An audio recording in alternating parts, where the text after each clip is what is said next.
Hey guys, welcome back to the channel. I'm Reese and this is Tools on Tools. Now, I have a little bit of a confession to make. And as most of you are aware, technology is moving on.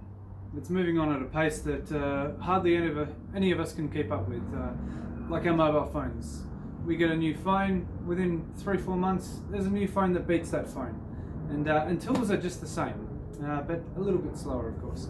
Now, my confession is, over here we have your typical 25 meter power cable, and for years it has been a thorn in our sides on the construction site, running one of these out, running out of power cables, and then having to go to your ute or your pickup or your van to get another cable to hook onto that to get to the end of the site. So as technology moves on, we try to move away from cable, and my confession is that this is literally my last corded tool. Everything else now is cordless. I've had this only for maybe two years, I believe. I literally bought this so that I could mix things like render compound and glues and things like that. Self-leveling compound.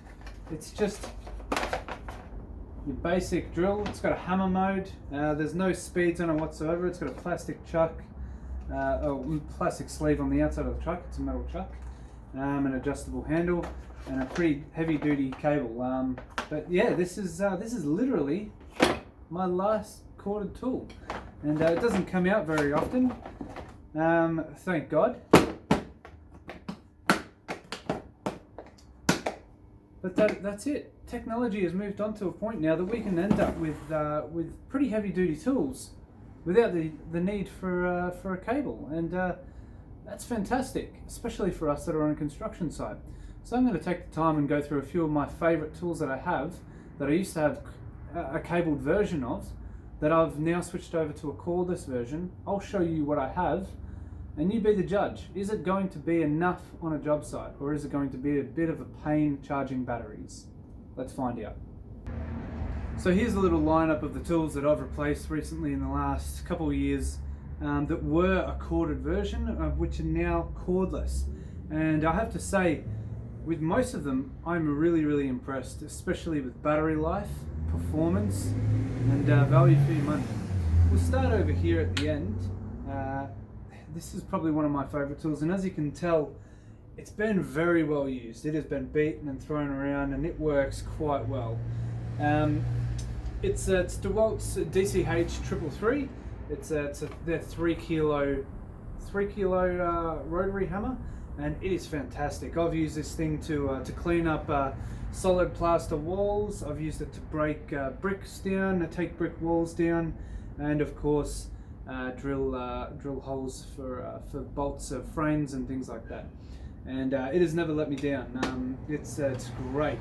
My only gripe with it, the only poor build quality, is probably this bit here. The button fell out, I don't know when, but this here of course is to hold your little measuring stick here, so you know how far you're going down into a hole when you're drilling. That's probably my only gripe with this tool here.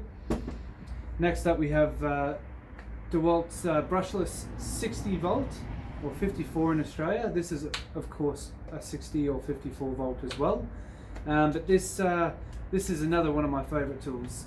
Being a 54 volt heavy duty battery, heavy duty unit, this powers through just about everything I put it up against.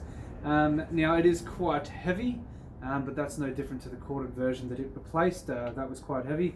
You do trade a tiny little bit of extra weight when you have the battery on there for cordless performance, of course. There's always going to be that sacrifice.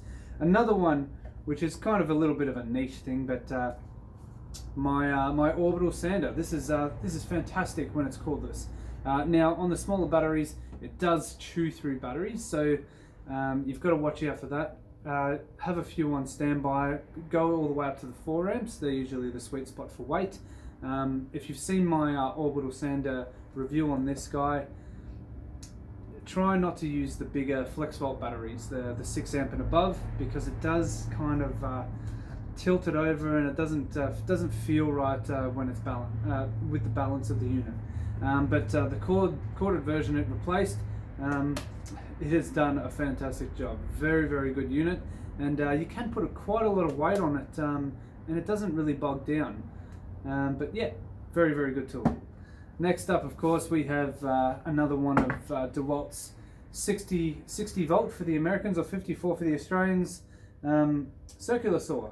It's an amazing saw. This thing just goes through absolutely everything and anything. It is quite heavy, even for a cordless tool, but that's a bit of a sacrifice for the power that this puts out. Very, very easy unit to operate.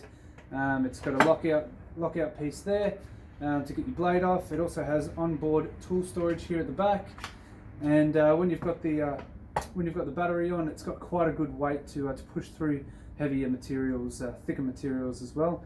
Not something you want to take up on the roof with you. It doesn't have a rafter hook, but for jobs that you want to saw, a powerful saw, this one is one of the good ones to go for. There's also Dewalt's rear-handled saw, which you've probably seen on YouTube. It's got a little bit more power, like their worm drive one, but this is right in the middle. It's right in the sweet spot for what I need. Now, I'll move a couple of these out of the way because we're going to need the space. We have Makita's 9-inch grinder. Now, as you can see here, I do have a concrete blade on it. It's a heavy-duty diamond blade. It's really good. But the best thing about it is it's cordless. I've used the Makita 9-inch grinder for years, a corded version, and it has always been powerful enough to do the job. This, on the other hand, it doesn't quite have the power of a corded version, even though it has two batteries which connect to give you a total of 36 volt. It doesn't quite have the power of the corded version. What it does have, though, a lot of features that the other one doesn't have, is it has quite a lot of shock control. Not only that too, but it also has a kickback safety feature, which has happened quite a few times. Things do go wrong, blades do get stuck, but it's always good to know that when you do hit something and it jams, that you've got the safety feature that'll stop that. Now, in saying that, it doesn't quite have the power as the corded version, but it has enough power to get the job done really well. And what I mean by that is instead of pushing down on it like you would a corded version, you let the weight of this do the work for you. And so far, I'm very, very impressed, especially with a metal cutting blade. If you're putting a good blade on there, it will power through, and that's the same with this concrete blade here. So choosing your blade will, of course, give this a bit more extra power, a bit more closeness to the corded version. So far, I'm very, very impressed, especially having a cordless version. So there you have it. That's my little lineup, and I hope you enjoyed what you see. Smash that subscribe button below. Hit the bell notification so you can see when my videos are coming out. Also, give it a big thumbs up if you like the video. Leave a comment below. That's always helpful. I like a good bit of feedback for the channel. And I'll see you on the next one.